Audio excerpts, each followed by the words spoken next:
Irmãos, vamos falar sobre as bem-aventuranças do caráter cristão, que estão em Mateus, capítulo 5, versículo de 3 a 12. Mas eu quero lembrar antes que Deus não tem compromisso com a palavra do pregador. Deus tem compromisso com a palavra dele. O que importa é a Bíblia Sagrada, essa Bíblia que eu estou segurando aqui nas minhas mãos. Então, vamos ler comigo Mateus, capítulo 5, versículo de 3 a 12. Diz assim a palavra do Senhor: Bem-aventurados os pobres de espírito, porque deles é o reino dos céus. Bem-aventurados os que choram, porque eles serão consolados. Bem-aventurados os mansos, porque eles herdarão a terra. Bem-aventurados os que têm fome e sede de justiça, porque eles serão fartos. Bem-aventurados os misericordiosos, porque eles alcançarão misericórdia.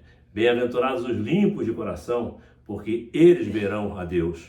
Bem-aventurados os pacificadores, porque eles serão chamados filhos de Deus. Bem-aventurados os que sofrem perseguição por causa da justiça, porque deles é o reino dos céus. Bem-aventurados sois vós, quando vos injuriarem, perseguirem e mentindo disserem todo mal contra vós, por minha causa. Exultai e alegrai-vos, porque é grande o vosso galardão nos céus, porque assim perseguiram os profetas que foram antes de vós. Então, queridos, nós acabamos de ouvir o Sermão do Monte, um dos mais importantes e belos ensinamentos de Jesus. 8 declarações de bênção, cada uma com a palavra bem-aventurados, que descrevem o discípulo ideal e suas recompensas, tanto no presente como no porvir. Vamos examinar então o verso 3. O verso 3 se refere aos pobres de espírito. Existiam pessoas pobres, claro, que ouviam o Jesus também, mas não é exatamente sobre riqueza material que Jesus nos fala nesse verso 3. Jesus mostra que, independente de nossas posses materiais, seremos ricos ou pobres espirituais. Ser pobre de espírito, irmão, significa ser humilde, reconhecer sua dependência total de Deus, reconhecer ser pecador necessitado da graça de Deus e das misericórdias do Senhor. Se você reconhecer sua dependência de Deus, receberá do Senhor aquilo que Ele pode te dar: o perdão, a justificação, a salvação em Jesus, a vida eterna. Versículo 4. Os que choram são os afligidos pelo pecado pessoal. Irmãos, serão consolados pelo Espírito Santo os que têm consciência da sua pobreza espiritual. O choro não é apenas verter lágrimas. O choro é um lamento que sai do fundo do coração. É um clamor que vem do fundo da nossa alma quando reconhecemos nossa dependência de Deus e a nossa incapacidade absoluta sem Deus.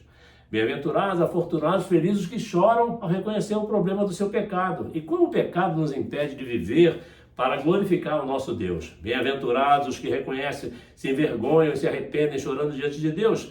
Bem-aventurados, felizes os arrependidos que buscam a face do Senhor. Versículo 5, parte A, a mansidão.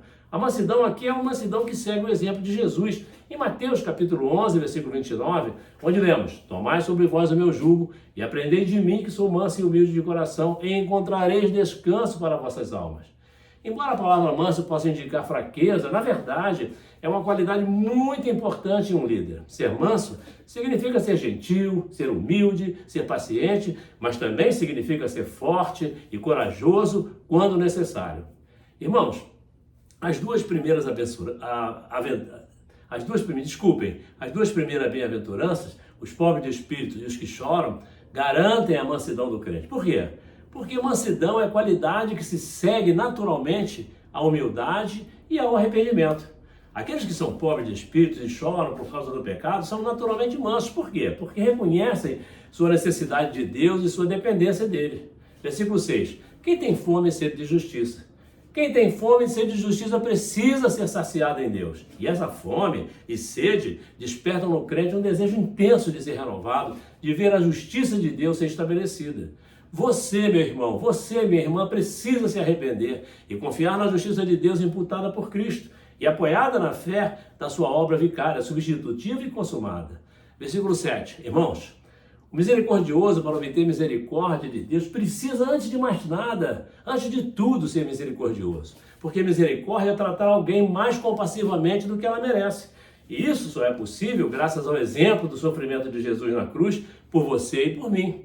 Esses versos mostram que bem-aventurados são os misericordiosos, pois, em primeiro lugar, já receberam as misericórdias de Deus a cada manhã em suas vidas. Os verdadeiros discípulos perdoam quem os ofende, porque reconhecem que a cada manhã o Senhor renova suas misericórdias nas suas próprias vidas. Versículo 8.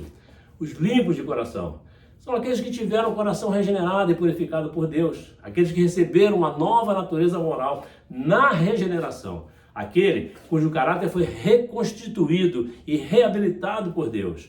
Não é buscando ser puro e limpo externamente que você alcançará a limpeza interior. Só através de um coração purificado por Deus você poderá viver e demonstrar pureza. Versículo 9. Como ser um pacificador, pastor? O que significa ser pacificador? Será preciso fechar os olhos para as injustiças? Será que Deus quer que eu suporte tudo calado, que não reaja às injustiças?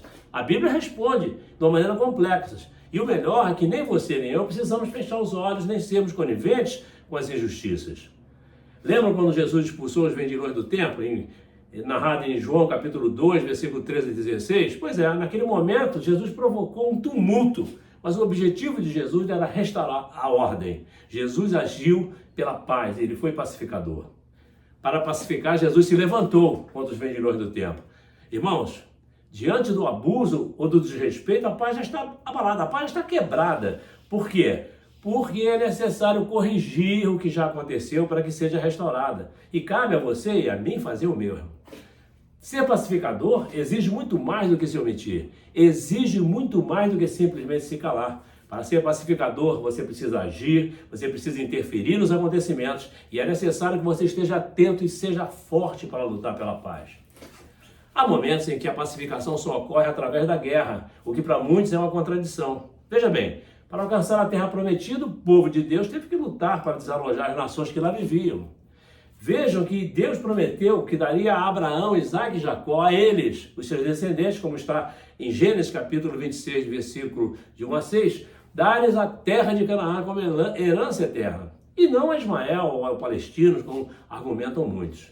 Os palestinos, na verdade, foi uma criação no século XX, durante o mandato britânico. O movimento nacionalista palestino nasceu em resposta ao retorno dos judeus àquela região em 1948.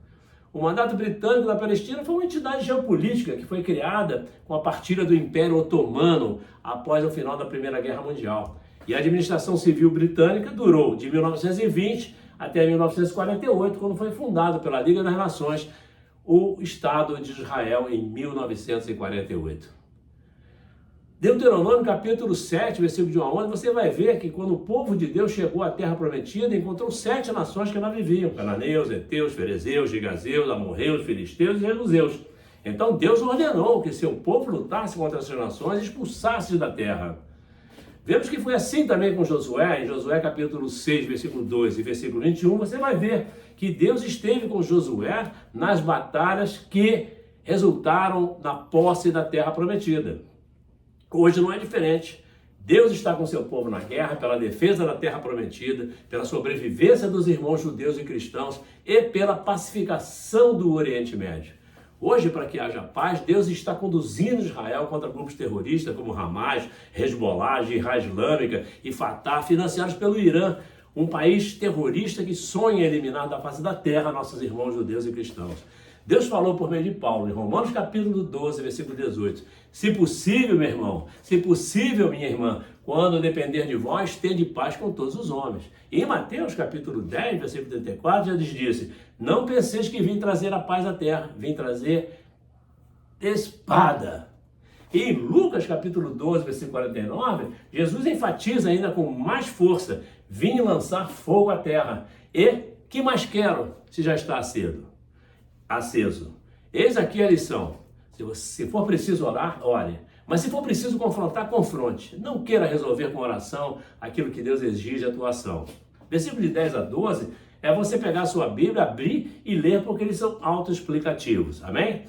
Irmãos, essas palavras não nos foram entregues por Pedro ou por Paulo. A quem honramos, em cujos escritos temos aprendido muito. Essas palavras nos foram entregues por Jesus Cristo, nosso Senhor e Salvador. Não há maior ensinamento para o cristão do que o Sermão do Monte. Por quê? Porque nele nosso Mestre Jesus apresenta o sentido do verdadeiro cristão, do verdadeiro discípulo, cidadão dos céus, que está descrito lá em Salmos capítulo 15. Embora Jesus tenha ministrado o fundamento do que vem a ser um cristão, um cidadão dos céus, nem todos vivem da maneira pela qual Deus quer que vivamos. Nós não temos obedecido essas palavras, não temos obedecido aos mandamentos de Jesus. E o motivo é muito simples, é que precisamos levar a sério a palavra de Deus. Muitas denominações têm sido superficiais, pregam um evangelho raso. Grande parte da igreja moderna está vivendo na superfície do padrão exigido por Deus para os cristãos. E essa é uma das características mais daninhas, mais perversas da igreja moderna. Ensinar e viver superficialmente a palavra da verdade. Não levamos a sério o exame das Escrituras. A maioria dos cristãos não sequer abre a Bíblia para estudar e examinar. O púlpito é outro local, um local símbolo da presença de Deus, onde se prega a palavra de Deus. E o pregador não é a origem da mensagem, ele é servo da mensagem. Não cria, não é a fonte da mensagem. O pregador transmite a mensagem. Não é a palavra do pregador que volta vazia, é a palavra de Deus que não volta vazia. O pregador tem que respeitar o púlpito. A Bíblia, meu irmão, é o nosso textual, é a nossa autoridade. A Bíblia é a palavra de Deus para nós, e não o cristianismo raso, superficial, que recebe a orientação do mundo. Todos, sem exceção, têm que estudá-la, respeitá-la e vivê-la diariamente. Mateus capítulo 5, versículo 13 e 16, diz que somos o sal da terra, que devemos influenciar o mundo. Hoje a igreja está no mundo e o mundo está na igreja. Nós não pertencemos a este mundo, meu irmão. Nós não pertencemos a este mundo, minha irmã. Fomos comprados, lavados, justificados pelo sangue de Jesus Cristo. Mas grande parte das igrejas consolam mais e confrontam menos o pecado. Estão colocando em risco a salvação conquistada por Jesus no Calvário para mim e para você. E nós precisamos fixar hoje que o Sermão do Monte ensina quem são os bem-aventurados. Quem são? Os pobres de espírito, os que choram, os mansos, os que têm fome de sede de justiça, os misericordiosos, os puros de coração, os pacificadores e os perseguidos. A mensagem final, portanto, dessa palavra está em Mateus capítulo 5, versículo de 3 a 12, é que serão recompensados com a vida eterna os que seguem o conjunto dessas 8 bem-aventuranças, porque deles é o reino dos céus. E são, meu irmão, minha irmã, o reino dos céus é teu. Tome posse hoje mesmo, amém? Desculpe, mas eu gravei isso a pedido do pastor William e eu espero que isso seja de grande valia para todos vocês, meus irmãos e minhas irmãs em Cristo, amém? Amém e amém.